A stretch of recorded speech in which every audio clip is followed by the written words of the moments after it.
The producers and distributors of Tech AV training material welcome you to part 3 of this training program on using an analog oscilloscope. In this program we will be discussing dual channel operation, additive and differential operation, phase difference measurements, Lissajous patterns, XY operation, triggering techniques, and important points on using and caring for the oscilloscope. Let's begin then with setting up the scope for dual channel operations. Most modern scopes are dual channel devices, which simply means that they can display 2 signals on the screen at the same time.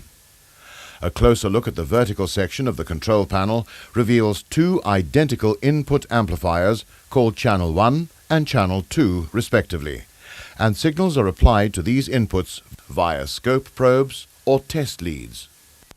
Setting up for dual channel operation is similar to the setup procedures for single channel operation, with the following exception.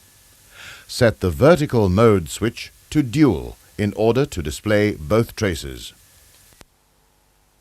Most electronic design and repair applications call for the simultaneous examination of both the input and the output signals of a circuit. In this example of an audio circuit, channel 1 and channel 2 are the respective input and output signals. To examine the circuit behavior, adjust the volts per division and time per division controls as previously discussed to produce a visible, stable trace for both channels. With our basic knowledge of the scope, we can now measure the voltage and frequency of the input and output signals and then determine the amplification. Note that the output signal is a function of the input signal. Therefore, we use channel 1 as the trigger source. When viewing 2 unrelated signals, the trigger source is set to the vertical position to synchronize each trace independently.